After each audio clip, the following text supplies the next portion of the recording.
بسم اللہ الرحمن الرحیم۔ ناظرین گرامی، روایت میں آتا ہے کہ قطب الاقطاب حضرت شیخ عبد القادر جیلانی الحسنی والحسینی الجیلانی، حضرت غوث اعظم شیخ عبد القادر جیلانی رحمۃ اللہ علیہ جب نماز ادا کرتے تو بہت زار و قطار رویا کرتے، یعنی گریہ زاری کیا کرتے تھے۔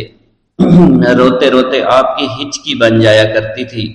جب آپ رحمت اللہ علیہ مسجد میں اپنے مریدین اور شاگردوں کے ساتھ باجماعت نماز پڑھتے، اللہ پاک کی محبت اور عشق میں اتنے ڈوب کر عبادت کرتے کہ ان کے شاگرد آپ کی رقت آمیزی کو دیکھ کر، یعنی رونے کے انداز کو دیکھتے اور کہتے اگر اصل نماز دیکھنی ہے تو غوث پاک کی نماز کو دیکھا جائے۔ تو ایک بار کا ذکر ہے کہ آپ رحمت اللہ علیہ عراق کی مسجد میں سے باجماعت نماز پڑھ کر باہر نکلے۔ آپ کے مریدین بھی آپ کے ساتھ تھے۔ آپ نے دیکھا کہ اسی محلے میں کچھ بچے اخروٹ کے ساتھ کھیل رہے ہیں۔ آپ بچوں سے بہت پیار کیا کرتے تھے، گویا کہ خود بچپن میں کبھی بچوں کی طرح کھیل کود نہیں کر سکے، لیکن بچوں کو دیکھ کر آپ مسکراتے تھے۔ آپ آگے بڑھنے لگے اور مریدین کی بڑی جماعت بھی آپ کے ساتھ تھی۔ ابھی آپ زیادہ دور نہیں گئے تھے کہ ان بچوں نے ایک دوسرے کے کان میں کچھ بولنا شروع کر دیا اور اشارے میں باتیں کرنے لگے کہ کیا خیال ہے کہ جو بابا جی سب سے نمایاں ہیں، نورانی چمکتے ہوئے چہرے والے ہیں، سب سے آگے چل رہے ہیں، ان کو بولا جائے جو فرمائش ہمیں کرنی ہے ان سے کر دیں، کیا یہ ہمیں ڈانٹیں گے تو نہیں؟ تو کچھ سمجھدار بچے ہم زبان ہوئے اور کہا نہیں نہیں، یہ جو بابا ہے نا بہت اچھے ہیں، ان سے جو کچھ کہو گے انہوں نے وہ ہماری بات پوری کرنی ہے، ہم ان سے ایک میٹھی اور لذیذ چیز آج منگواتے ہیں۔ تو ان میں سے ایک بچہ جو سب سے بڑا تھا پاس آیا اور کہا بابا میری بات سنیں۔ آپ نے بہت پیار اور شفقت سے اس کے سر پر ہاتھ رکھا اور کہا بیٹا کہو۔ اس نے کہا کہ میرا دل کر رہا ہے کہ میں آپ سے کچھ مانگوں۔ آپ نے فرمایا کہ کہو بیٹا کیا چاہتے ہو؟ وہ کہنے لگا کہ مجھے آپ اس فلاں جلیبی والے سے جلیبی لا کر دے سکتے ہیں، میرا کھانے کا بہت دل کر رہا ہے۔ میں چلا جاتا لیکن بابا میری باری آنے والی ہے، جب تک میں جلیبی لے کر وہاں آؤں گا میری باری چلی جائے گی۔ آپ رحمت اللہ علیہ کے وہاں کے مشہور بزرگ بڑے سردار لوگ ہیں، آپ کے خادمین آپ کے نوکر بننے کے لیے جان کی بازی لگانے کو تیار رہتے ہیں۔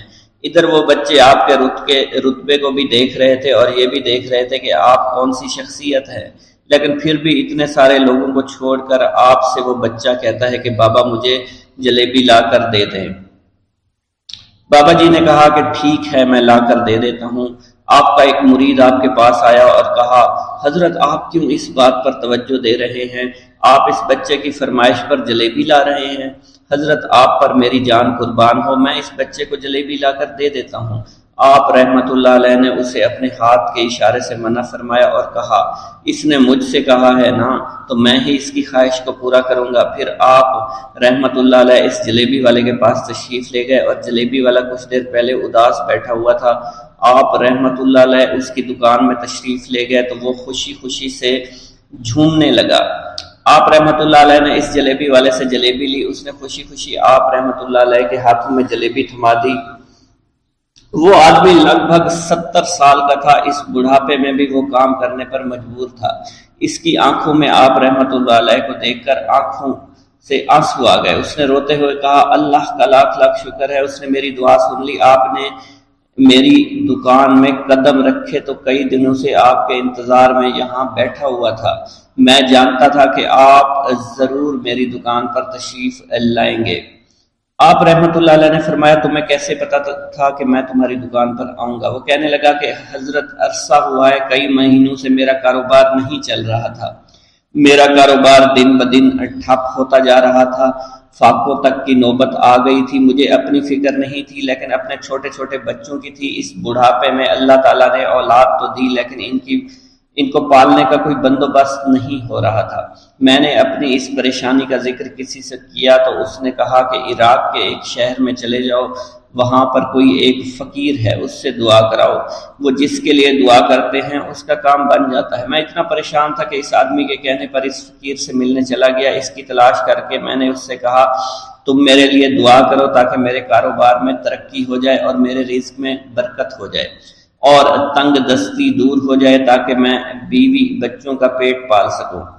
فقیر مجھے دیکھ کر کہنے لگا کہ تم پیران پیر غوث اعظم دستگیر رحمت اللہ علیہ کو نہیں جانتے؟ میں نے کہا میں نہیں جانتا۔ وہ کہنے لگا حیرت ہے کہ تمہیں یہ پتہ نہیں کہ تم ان کو جانتے ہی نہیں کہ ولیوں کے سردار ہیں۔ میں تو بہت چھوٹا سا فقیر ہوں، میری دعاؤں میں اتنا اثر نہیں کہ وہ غوث اعظم رحمت اللہ علیہ ہیں، جس کے لیے بھی دعا کریں اس کا بیڑا پار ہو جایا کرتا ہے، اور جب اس دور میں غوث پاک رحمت اللہ علیہ خود موجود ہے تو پھر ہمارا کیا مقام ہوگا ان کی دعا کے آگے؟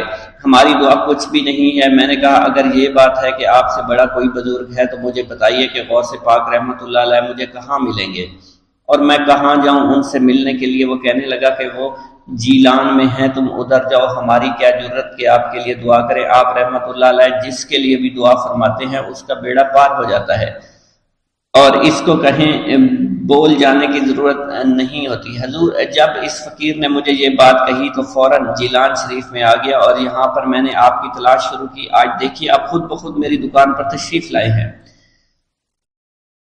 اب دیکھیے کہ آپ کے آنے سے کیسا نور میری دکان میں آ گیا ہے۔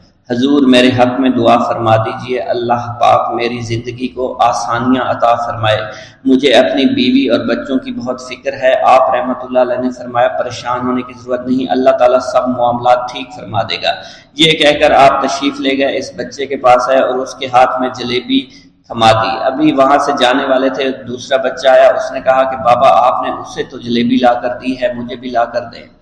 آپ نے اس سے بھی تسلی دی اور کہا میں تمہیں بھی جلیبی لا کر دے دیتا ہوں بیٹا۔ یہ دیکھ کر مریدین بہت غصہ ہونے لگے اور کہا کہ حضور ہم اس بچے کو جلیبی لا کر دے دیتے ہیں، آپ کیوں زحمت کرتے ہیں؟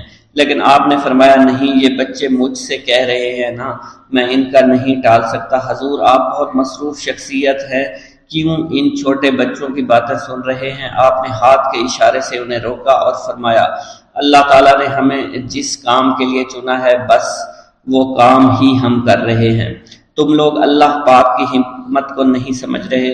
پھر آپ جتنی بار وہ بچے آپ کو بھیجتے رہے، آپ رحمت اللہ علیہ ان کے لیے جلیبیاں لاتے رہے، حتیٰ کہ آخری بچے کو بھی آپ نے جلیبی لا کر دے دی اور وہ مزے سے کھانے لگے۔ جلیبی کھانے کے بعد وہ آپ کو دعائیں کرنے لگے اور کہا آپ بہت اچھے انسان ہیں، جیسا کہ آپ کے بارے میں ہم نے سنا تھا آپ ویسے ہی ہیں، آپ اخلاق کے بہت عمدہ ہیں، آپ کی سخاوت کے بارے میں ہم نے جتنا سن رکھا تھا آپ اتنے ہی سخی ہیں، ہم آپ سے بہت خوش ہوئے۔ آپ رحمت اللہ علیہ مسکرائے، بچوں کی خوشی دیکھ کر آپ کو دلی اطمینان ملا۔ اب ایک اور نماز کا وقت ہو رہا تھا، آپ نے مریدین سے کہا کہ چلو نماز پڑھنے کے لیے مسجد میں چلتے ہیں۔ وہ سب مل کر مسجد میں چلے گئے اور اللہ کی عبادت میں مصروف ہو گئے۔ بغداد میں رہتے ہوئے بیت اللہ شریف کی زیارت۔ حضرت شیخ ابو صالح سے منقول ہے، حضرت شیخ ابو مدین مغربی نے مجھے حضور سیدنا غوث اعظم کی خدمت میں بغداد فقر کی تعلیم کے لیے بھیجا۔ آپ نے مجھے 20 دن تک اپنے خلوت خانہ کے دروازے پر بٹھائے رکھا اور 20 روز گزرنے کے بعد مجھے قبلہ رو ہونے کا حکم دیا۔ جب میں قبلہ رو ہو گیا آپ نے فرمایا اے ابو صالح اس طرف دیکھو۔ چنانچہ جب میں نے اس جانب دیکھا آپ نے فرمایا کیا دیکھ رہے ہو؟ میں نے عرض کیا بیت اللہ شریف میری نظروں کے سامنے ہے۔ آپ نے مجھے حکم دیا کہ اب مغرب کی سمت دیکھو۔ میں نے اپنا چہرہ مغرب کی جانب کیا تو آپ نے دریافت فرمایا کیا دیکھ رہے ہو؟ میں نے عرض کیا میں اپنے مرشد پاک حضرت ابو مدین کو دیکھ رہا ہوں۔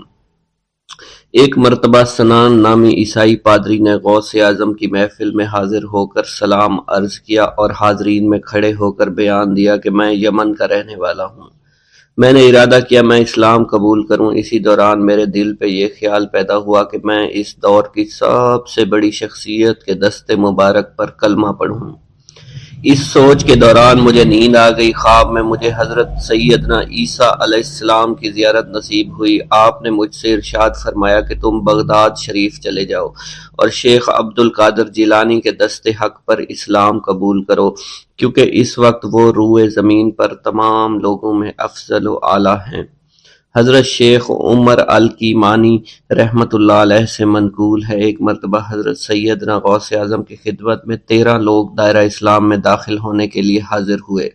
ان لوگوں نے بیان کیا کہ ہم عرب کے عیسائی ہیں، ہم نے کلمہ پڑھنے کا ارادہ کیا، ابھی سوچ رہے تھے کہ کسی مرد کامل کے دست حق پر کلمہ پڑھیں، ہمیں ہاتف غیب سے آواز سنائی دی کہ بغداد جا کر شیخ عبد القادر جیلانی کے دست مبارک پر کلمہ پڑھو۔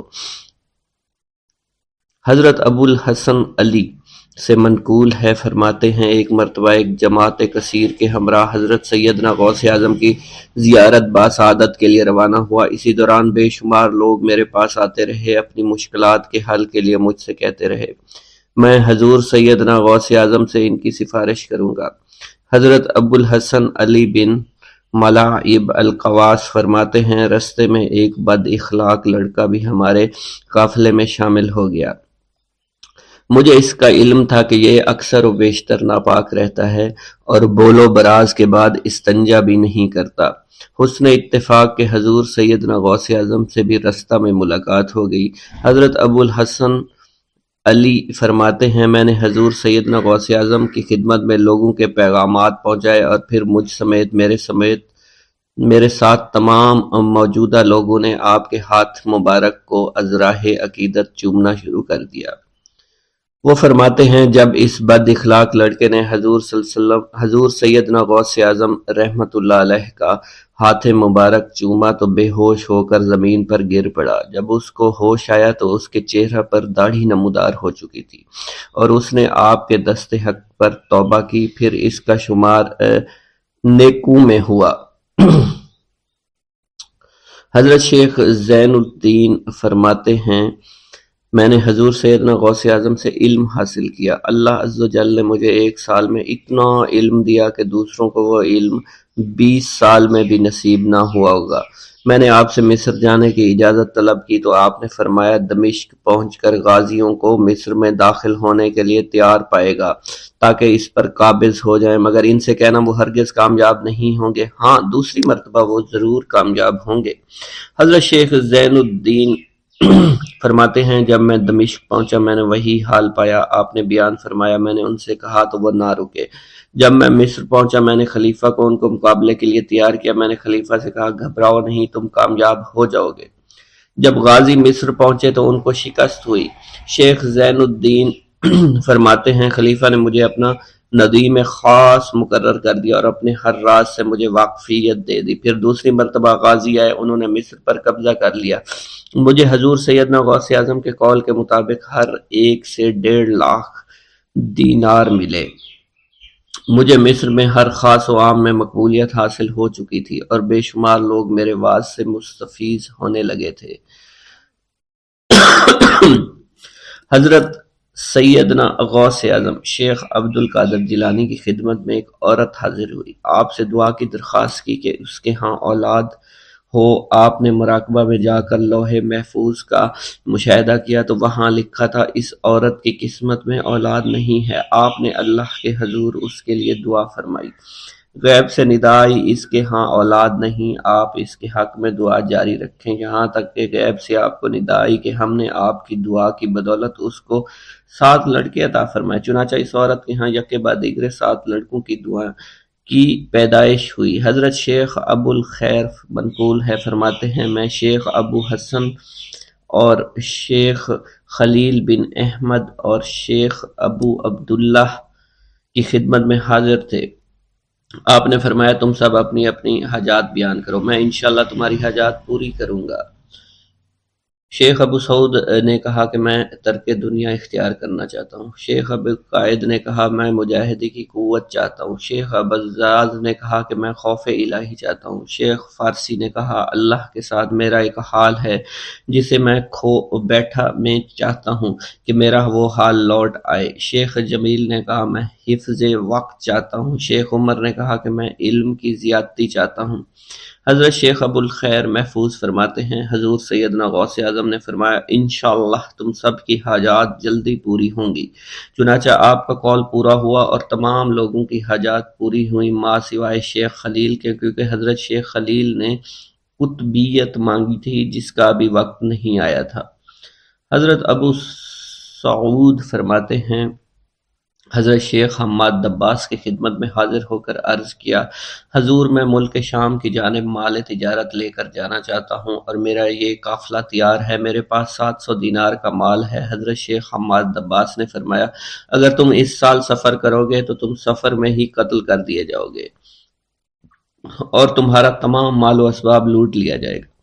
حضرت حماد عباس کی بات سن کر وہ تاجر حضور سیدنا غوث اعظم کی خدمت میں حاضر ہوا اور حضرت حماد عباس کی بات بیان کر دی۔ آپ نے فرمایا کہ تم سفر پر جاؤ، میں تمہارا ضامن ہوں۔ آپ کا فرمان سن کر وہ سامان تجارت لے کر شام پہنچا۔ اپنا تمام مال فروخت کرنے کے بعد وہ تاجر اپنے کسی کام سے حلب گیا۔ وہاں ایک مقام پر اس نے 1000 دینار رکھ دیا اور حلب میں اپنی قیام گاہ پر واپس آ گیا۔ اس نے خواب میں دیکھا عرب بتوؤں نے ایک قافلہ لوٹا ہے، قافلہ کے کئی آدمیوں کو قتل کیا ہے جس میں وہ شامل ہے۔ اس کے بعد وہ بیدار ہوا، گھبرا کر اس جگہ پہنچا جہاں اس نے 1000 دینار رکھے تھے۔ اس کے دینار وہیں پر رکھے اس کو مل گئے۔ دینار لے کر واپس قیام گاہ پہنچا، بغداد شریف واپس جانے کی تیاری شروع کر دی۔ جب وہ تاجر بغداد شریف واپس پہنچا تو پہلے حضرت حماد عباس کی خدمت میں حاضر ہوا تو آپ نے فرمایا کہ تم پہلے حضور سیدنا غوث اعظم کی خدمت میں حاضر ہوا، کیونکہ وہ محبوب سبحانی ہیں۔ انہوں نے اللہ کے حضور تمہارے لیے 70 مرتبہ دعا مانگی، یہاں تک کہ تمہاری حقیقت کو خواب میں بدل دیا گیا۔ وہ تاجر آپ کی خدمت میں حاضر ہوا اور آپ نے حضرت حماد عباس کی بات کی تصدیق کی۔ ایک گاؤں کے بارے میں کہا جاتا تھا کہ جہاں قدرت کی بے پناہ نعمتیں تھیں، اللہ پاک نے وہاں کے لوگوں کو مالا مال کیا ہوا تھا۔ ایسی نعمتیں کہ جن نعمتوں کو دیکھ کر انسان اکثر مغرور ہو جایا کرتے ہیں، مگر وہاں پر کچھ مسلمان تھے اور سب سے بڑی اور بری بات یہ تھی کہ وہاں کے تمام لوگ کافر تھے۔ وہ کفار اپنی دولت پر بہت فخر کیا کرتے تھے کیونکہ ان میں ہر ایک انسان بہت دولت مند تھا، ہر ایک کے پاس بے بہا پیسے تھے، کسی کو پیسوں کی کمی نہیں تھی۔ وہاں کے سردار کی ایک اکلوتی بیٹی تھی جس کو سردار بے پناہ پیار کرتا تھا۔ اس سردار کی بیٹی بے پناہ مغرور، ظالم، گھمنڈی تھی۔ وہاں پر غریب لوگ صرف مسلمان ہی تھے، تمام کافر ایک دوسرے کی مدد کیا کرتے تھے، لیکن مسلمانوں کی مدد کرنے والا وہاں پر کوئی نہ تھا۔ وہاں پر انہیں کوئی دیکھنے والا نہ تھا۔ سردار کی بیٹی کو کالے جادو میں خوب مہارت حاصل تھی اور وہ جادو کی وجہ سے وہاں پر رہنے والے غریبوں پر بہت ظلم کیا کرتی تھی۔ تمام مسلمان اس سے بے حد پریشان تھے اور وہ لوگوں کو غلام بناتی اور مزدور بناتی تھی۔ اگر ان میں کوئی اس کی بات نہ مانتا تو اس کو قیدی بنا کر اپنے اشاروں پر نچایا کرتی تھی۔ اس بستی میں چونکہ اکا دکا مسلمان تھے جن کا کوئی پرسان حال نہیں تھا،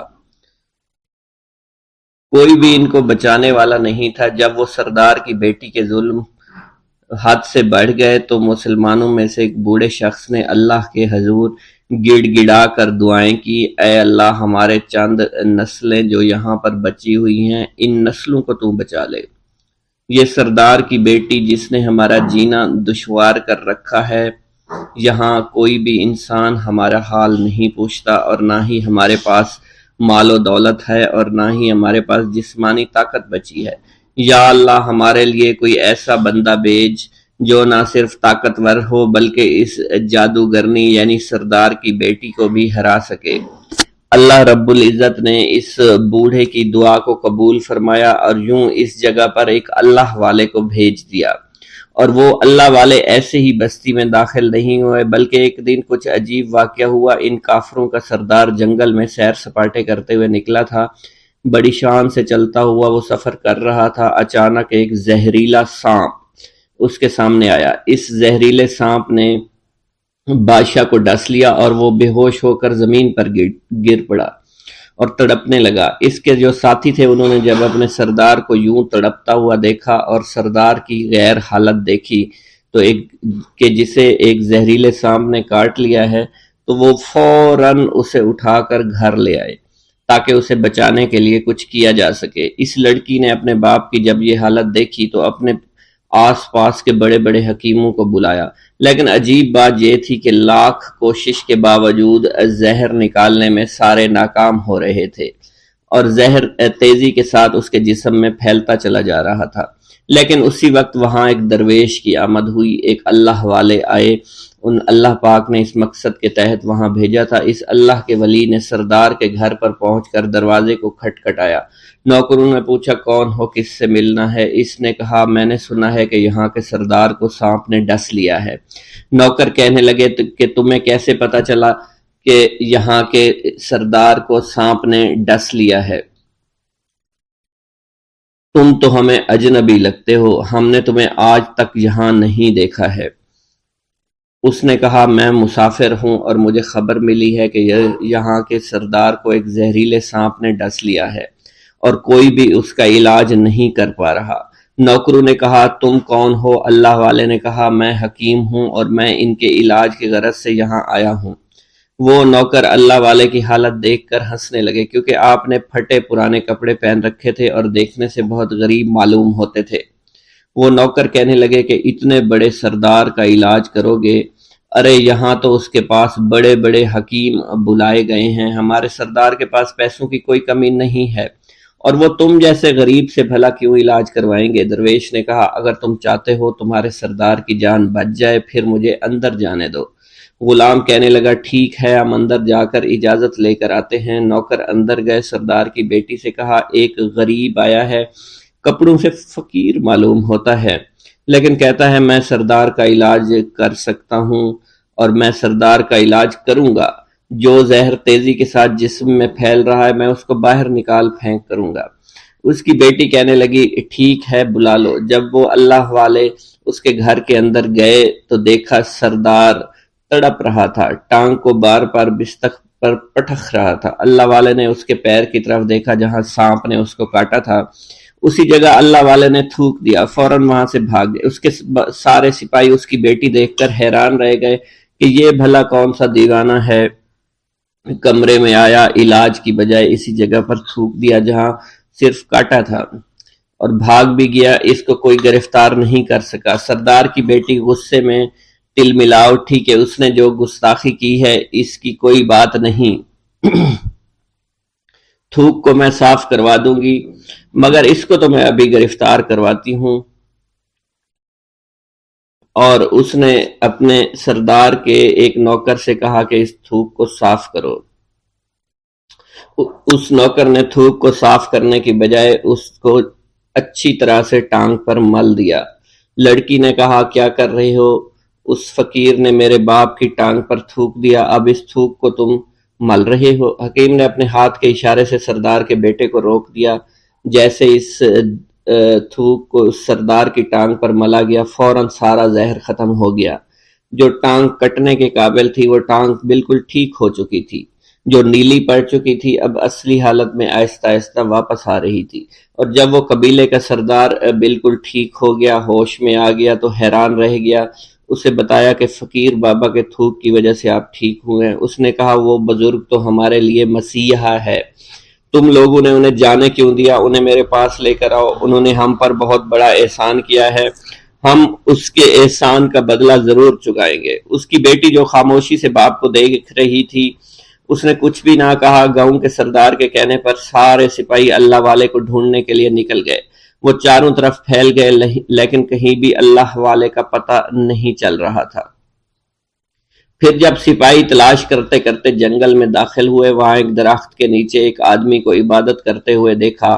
وہ غور سے اس کو دیکھ رہے تھے اور کہہ رہے تھے یہ کس طرح کی عبادت کر رہے ہیں؟ ہم لوگ تو اپنے بتوں کے آگے ہاتھ جوڑتے ہیں، یہ نہ جانے کس کو سجدہ کر رہے ہیں۔ خیر، عبادت کے فوراً بعد اللہ والے کو پکڑ لیا، گاؤں کے سردار کے سامنے پیش کیا۔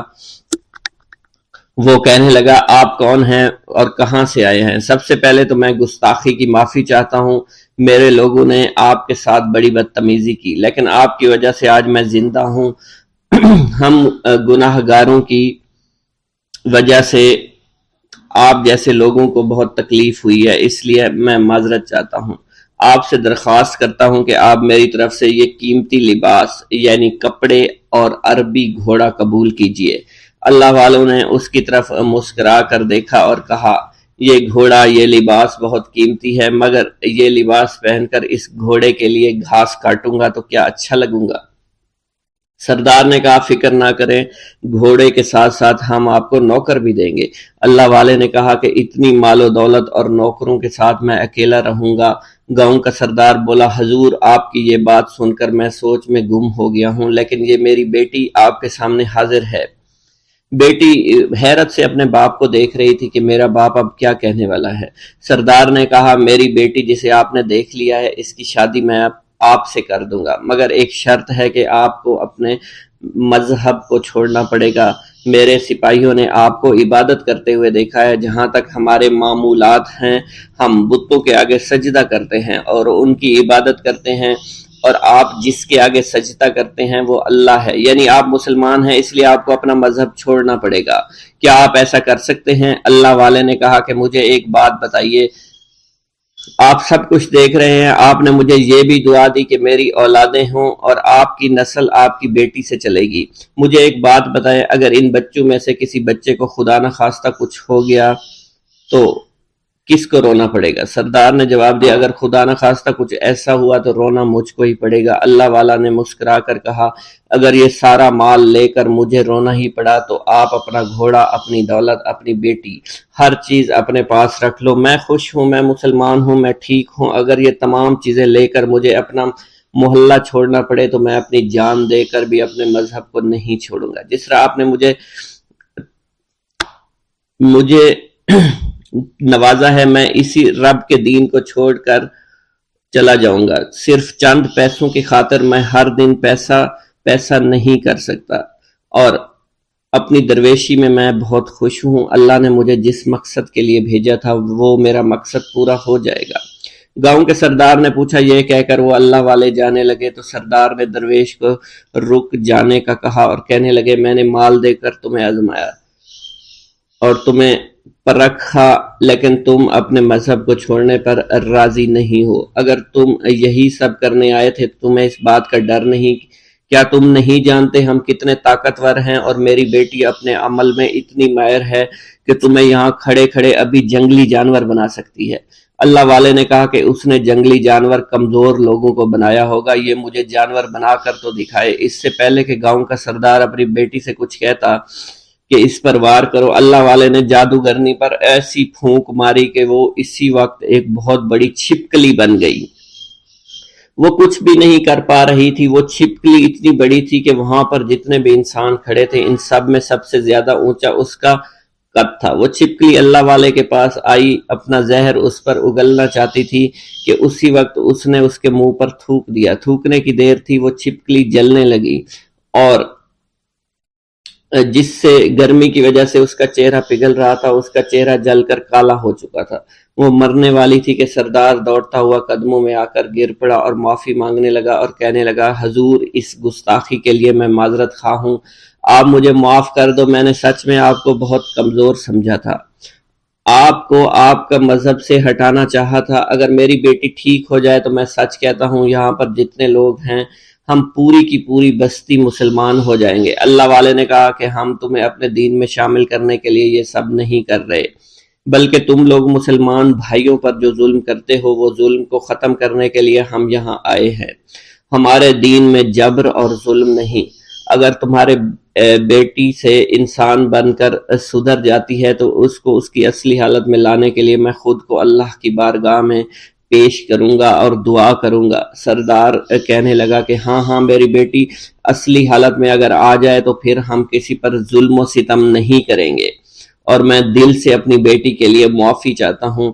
آج سے یہ کوئی بھی جادو ٹونا اور مسلمانوں کو تنگ نہیں کرے گی اور نہ ہی کسی مسلمان پر یہ ظلم اور جبر کرے گی، بس آپ اسے دوبارہ سے انسان بنا دے۔ اللہ والا نے چھپکلی پر دوبارہ سے پھونک ماری تو پھر سے انسان بن گئی اور اللہ والے کے قدموں سے وہ لپٹ گئی، کہنے لگی مجھے معاف کر دیجئے، مجھے معاف کر دیجئے، میں نے اپنے آپ کو بہت طاقتور سمجھا۔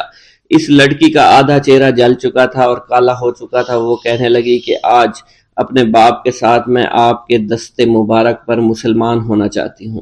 میں وعدہ کرتی ہوں کہ آج سے اس بستی پر کوئی بھی کافر کسی مسلمان کے ساتھ بدتمیزی نہیں کرے گا، زیادتی نہیں کرے گا، ظلم اور جبر نہیں کرے گا، بلکہ ہم سب یہاں مل جل کر رہیں گے اور بھائی چارے کے ساتھ رہیں گے۔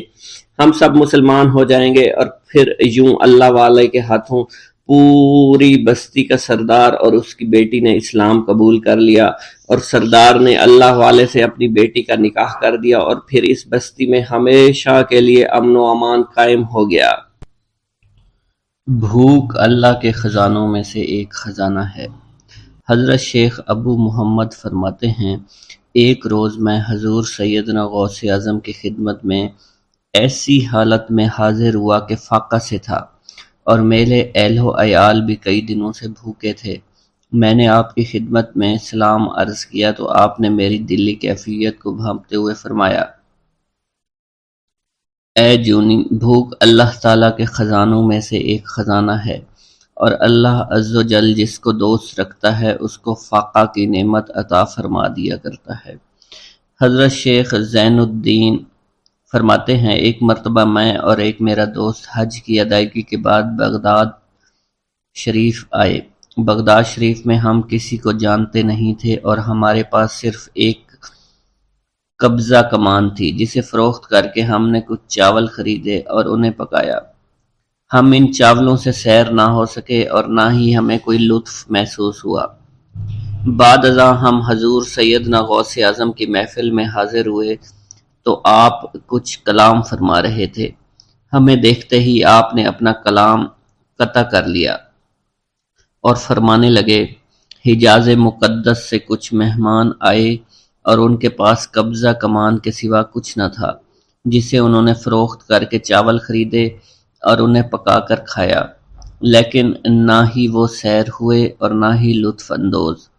حضرت شیخ زین الدین ابو الحسن علی بن ابو طاہر ابراہیم انصاری فرماتے ہیں، ہم نے جب حضور سیدنا غوث اعظم کا یہ کلام سنا تو ہم نہایت حیران ہوئے۔ محفل کے اختتام پر آپ نے دسترخوان بچھوایا۔ میں نے آہستگی سے اپنے دوست سے اس کی پسندیدہ چیز کے متعلق پوچھا تو اس نے کہا، حلوہ کھانا چاہتا ہے، اور میرے دل میں اس وقت شہد کی خواہش پیدا ہوئی۔ ابھی یہ سب کچھ ہمارے دلوں میں ہی تھا کہ حضور سیدنا غوث اعظم نے اپنے خادمین کو حکم دیا، جاؤ حلوہ شہد لے آؤ۔ خادمین نے حکم کی، تعمیل کی اور حلوہ اور شہد ہمارے سامنے لا کر رکھ دیا۔ آپ کا اس طرح ہمارے دلوں کی بات پر مطلع ہونے سے ہم حیران رہ گئے۔ حضرت ابو حفص عمر بن صالح بغدادی ایک مرتبہ اپنی اونٹنی کو ہانکتے ہوئے حضور سیدنا غوث اعظم کی خدمت میں حاضر ہوئے۔ عرض کرنے لگے، حضور، میں حج کے لیے بیت اللہ شریف جانا چاہتا ہوں، مگر میری یہ اونٹنی میرا ساتھ دینے کے قابل نہیں ہے، اور فی الحال میرے پاس کوئی دوسری سواری بھی نہیں ہے۔ آپ نے اس اونٹنی کی پشت پر ہاتھ پھیرا۔ اس کے بعد حضرت ابو حفص عمر بن صالح بغدادی نے اس اونٹنی کو ایڑی لگائی تو وہ اونٹنی بیت اللہ شریف تک بھاگتی ہی چلی گئی اور کوئی دوسری سواری اس کے قریب نہیں پہنچ سکی۔ حضرت ابو حامد فرماتے ہیں، میں ایک مرتبہ بغداد شریف میں حضور سیدنا غوث اعظم کی خدمت میں حاضر ہوا اور اپنا مصلی آپ کے نزدیک بچھا کر بیٹھ گیا۔ آپ نے مجھ سے فرمایا، اے حامد، تم عنقریب بادشاہوں کے دسترخوان پر بیٹھو گے۔ چنانچہ جب میں حران واپس پہنچا تو سلطان نور الدین زنگی نے مجھے اپنے پاس رہنے پر مجبور کر دیا اور مجھے اپنا مصاحب خاص مقرر کر دیا اور ناظم اوقاف مقرر فرمایا۔ حضرت شیخ ابو المظفر اسماعیل سے منقول ہے کہ ایک مرتبہ حضرت شیخ الہیتی بیمار ہو گئے۔ حضور سیدنا غوث اعظم ان کی عیادت کے لیے تشریف لائے۔ آپ نے ان کے نزدیک کھجور کے 2 درخت دیکھے جو 4 سال سے خشک تھے اور ان پر پھل نہیں آتا تھا۔ آپ نے ان درختوں کے نیچے بیٹھ کر وضو کیا اور 2 رکعت نماز ادا فرمائی۔ کچھ دن گزرنے کے بعد ان درختوں پر پھل لگ گئے اور وہ دوبارہ سے سرسبز و شاداب ہو گئے۔ جھولی کو میری بھر دو ورنہ کہے گی دنیا، ایسے سخی کا منگتا پھرتا ہے مارا مارا۔ مولانا عبد الرحمن جامی فرماتے ہیں، حضور سیدنا غوث اعظم کا ایک مرید آپ کے ہمراہ مسجد کی جانب جا رہا تھا۔ جمعہ کا دن تھا۔ اس دن کسی بھی شخص نے آپ کو دیکھ کر نہ سلام کیا نہ ہی کچھ توجہ فرمائی۔ اس مرید کے دل میں خیال آیا کہ پہلے تو آپ جمعہ کی نماز کی ادائیگی کے لیے بڑی مشکل سے لوگوں کے ہجوم میں سے ہوتے ہوئے مسجد کی جانب تشریف لے جایا کرتے تھے، اور آج کوئی شخص بھی آپ کو سلام نہیں کر رہا ہے اور نہ آپ کے نزدیک آ رہا ہے۔ مولانا عبد الرحمن جامی فرماتے ہیں، ابھی یہ خیال اس مرید کے دل میں ہی تھا کہ حضور سیدنا غوث اعظم نے مسکرا کر اس مرید کو دیکھا، پھر لوگوں کا ایک جمع غفیر اکٹھا ہو گیا اور ہر کوئی آپ سے سلام کرنے کا خواہش مند تھا، یہاں تک کہ اس مرید اور آپ کے درمیان ہجوم حائل ہو گیا۔ اس مرید کے دل میں یہ خیال آیا کہ یہ پہلا حال اچھا تھا جب میں اور آپ تنہا تھے۔ مولانا عبد الرحمن جامی فرماتے ہیں، حضور سیدنا غوث اعظم شیخ عبد القادر جیلانی نے ایک مرتبہ پھر اس مرید کی دلی کیفیت کو بھانپتے ہوئے فرمایا، تمہیں معلوم نہیں لوگوں کے دل میری مٹھی میں ہیں، میں انہیں چاہوں تو پھیر دوں، چاہوں تو اپنی جانب متوجہ کر لوں۔ ایک مرتبہ ایک عورت حضور سیدنا غوث اعظم کی خدمت میں بیٹے کو لے کر حاضر ہوئی، عرض کیا، میرے اس بیٹے کو آپ سے دلی لگاؤ ہے، آپ اسے اپنی غلامی میں قبول فرما لیں، میں اللہ عز و جل اور آپ کی خاطر اپنے بیٹے پر اپنے حق کو معاف کرتی ہوں۔ آپ نے اس لڑکے کو قبول فرما لیا۔ چند روز بعد وہ عورت اپنے بیٹے سے ملنے کے لیے آئی تو وہ لڑکا آپ کے حکم سے مجاہدات میں مشغول تھا اور بے حد کمزور اور لاغر ہو چکا تھا۔ اس عورت نے جب آپ کو دیکھا تو آپ اس وقت مرغی کا گوشت کھا رہے تھے، آپ کے سامنے ہڈیاں پڑی ہوئی تھی۔ اس عورت نے آپ سے کہا کہ آپ خود تو مرغی کھاتے ہیں جبکہ میرا بیٹا سخت مجاہدات میں مشغول ہے۔ آپ نے اس عورت کی بات سننے کے بعد ہڈیوں کی جانب اشارہ کیا اور حکم دیا، اللہ عز و جل کے حکم سے زندہ ہو جاؤ۔ آپ کا یہ فرمانا تھا کہ ان ہڈیوں سے ایک سالم مرغی زندہ کھڑی ہو گئی۔ آپ نے فرمایا کہ جب تیرا بیٹا اس منزل پر پہنچ جائے گا تو پھر جو چاہے گا کھائے گا۔ منقول ہے ایک مرتبہ حضور سیدنا غوث اعظم کو اللہ عز و جل کی جانب سے حکم ہوا کہ 700 مردوں اور 700 عورتوں کو واصل باللہ کریں۔ آپ نے اللہ کے اس فرمان کے مطابق مجمع عام میں نظر دوڑائی تو مجمع میں سے 700 مرد اور 700 عورتیں علیحدہ ہو گئیں۔ آپ نے ان پر نگاہ ولایت ڈالی تو وہ سب واصل اللہ ہو گئے۔ حضور سیدنا غوث اعظم مدینہ منورہ میں حضور نبی کریم کے روضہ مبارک پر حاضری دینے کے بعد باپیادہ بغداد شریف واپس تشریف لا رہے تھے۔ راستے میں ایک چور جو کہ ناکہ لگا کر کسی مسافر کا انتظار کر رہا تھا، اس نے آپ کو قریب آنے پر روک لیا۔ آپ نے اس چور سے دریافت کیا، تم کون ہو؟ اس نے کہا، دیہاتی ہوں۔ آپ کو بذریعہ کشف اس کی بدنیتی کی خبر ہو چکی تھی۔ اسی دوران اس چور کے دل میں خیال پیدا ہوا کہ یہ غوث اعظم ہوں گے۔ آپ نے اس کے دل کی بات کو بھانپتے ہوئے فرمایا کہ میں عبد القادر ہوں۔ چور نے جب آپ کی بات سنی فوراً قدموں میں گر پڑا اور معافی کا خواستگار ہوا۔ آپ کو اس کی حالت پر ترس آ گیا۔ آپ نے اللہ عز و جل کے حضور اس کے لیے دعا فرمائی تو ندائے غیبی سنائی دی، اے غوث اس چور کو سیدھے راستہ دکھاتے ہوئے کتب بنا دو۔ آپ نے اس چور کی جانب نگاہ دوڑائی تو آپ کے فیض روحانی سے کتب کے درجے پر وہ فائز ہو گیا۔ حضرت شیخ ابو عباس خضر بن عبداللہ بن جایہ حسینی فرماتے ہیں، ایک مرتبہ میں نے خلیفہ ابو المظفر یوسف عباسی کو حضور سیدنا غوث اعظم شیخ عبد القادر جیلانی کی خدمت میں موجود پایا۔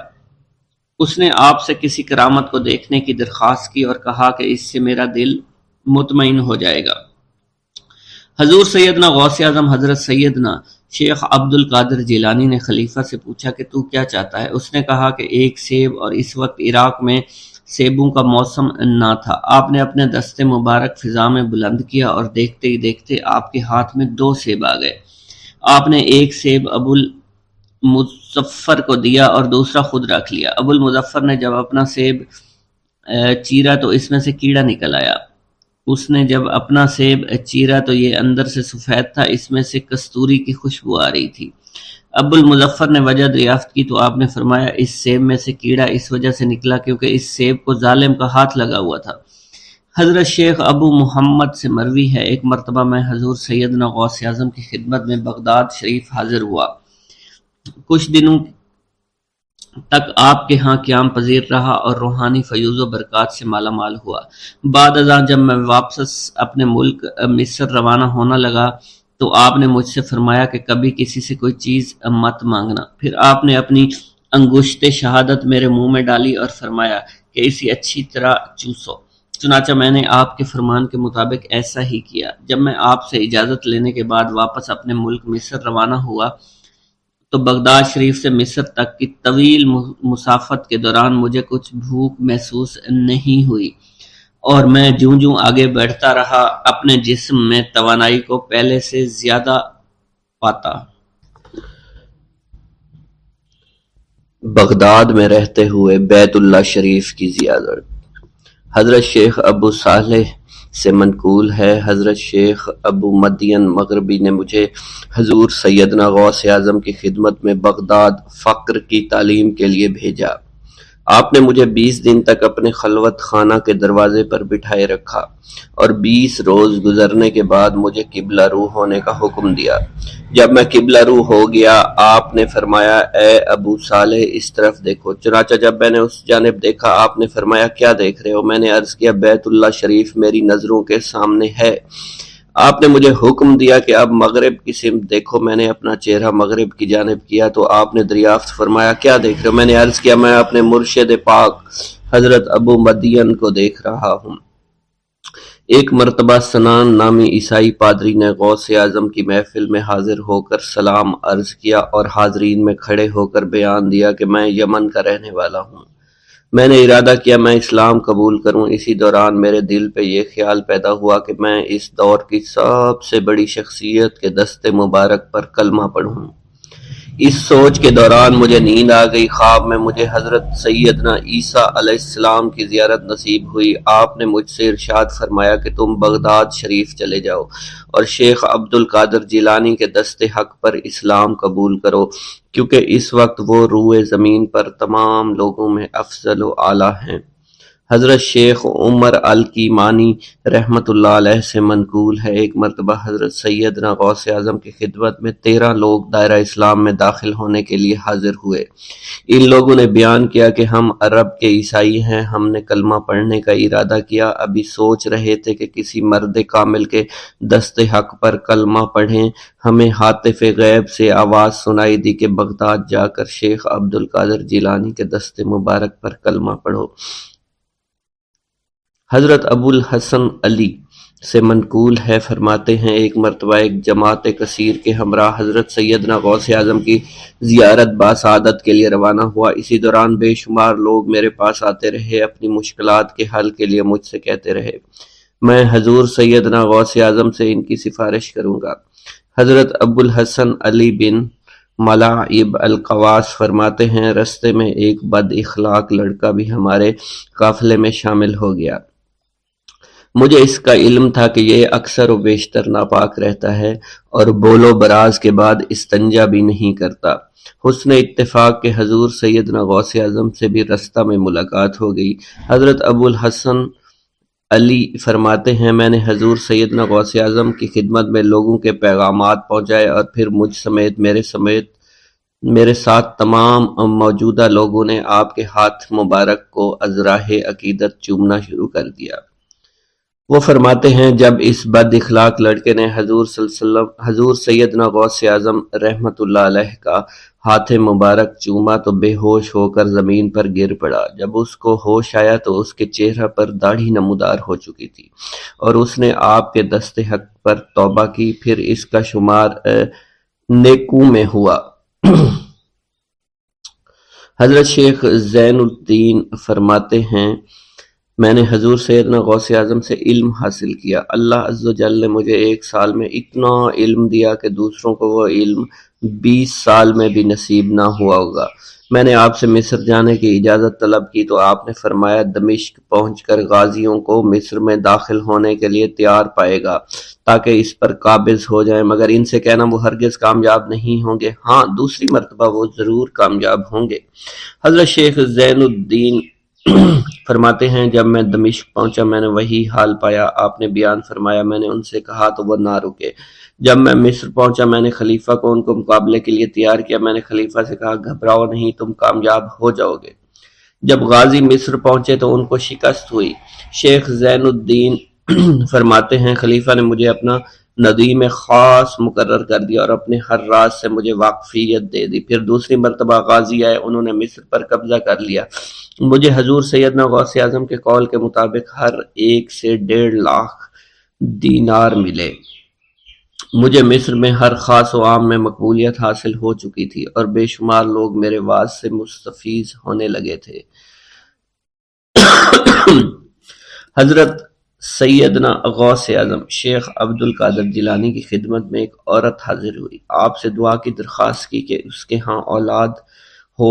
آپ نے مراقبہ میں جا کر لوح محفوظ کا مشاہدہ کیا تو وہاں لکھا تھا اس عورت کی قسمت میں اولاد نہیں ہے۔ آپ نے اللہ کے حضور اس کے لیے دعا فرمائی، غیب سے ندا آئی اس کے ہاں اولاد نہیں، آپ اس کے حق میں دعا جاری رکھیں، یہاں تک کہ غیب سے آپ کو ندا آئی کہ ہم نے آپ کی دعا کی بدولت اس کو 7 لڑکے عطا فرمائے۔ چنانچہ اس عورت کے ہاں یکے بعد دیگرے 7 لڑکوں کی دعا کی پیدائش ہوئی۔ حضرت شیخ ابو الخیر منقول ہے، فرماتے ہیں میں شیخ ابو حسن اور شیخ خلیل بن احمد اور شیخ ابو عبداللہ کی خدمت میں حاضر تھے۔ آپ نے فرمایا تم سب اپنی اپنی حاجات بیان کرو، میں انشاءاللہ تمہاری حاجات پوری کروں گا۔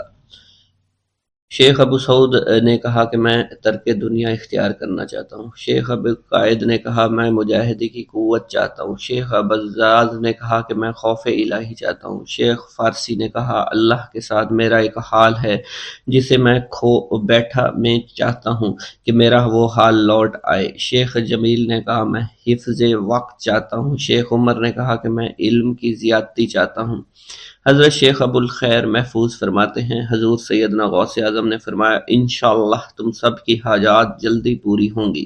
چنانچہ آپ کا قول پورا ہوا اور تمام لوگوں کی حاجات پوری ہوئی ماں سوائے شیخ خلیل کے، کیونکہ حضرت شیخ خلیل نے قطبیت مانگی تھی جس کا ابھی وقت نہیں آیا تھا۔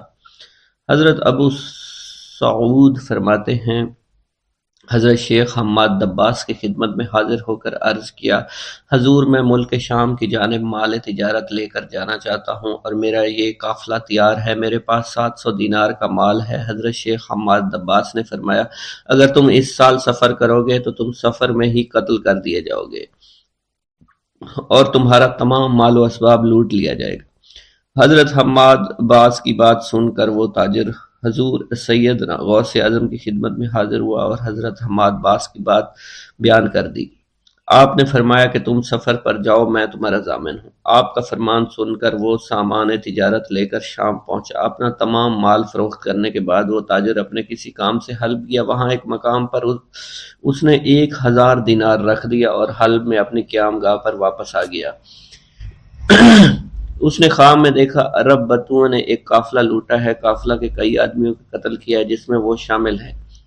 اس کے بعد وہ بیدار ہوا، گھبرا کر اس جگہ پہنچا جہاں اس نے 1000 دینار رکھے تھے، اس کے دینار وہیں پر رکھے اس کو مل گئے۔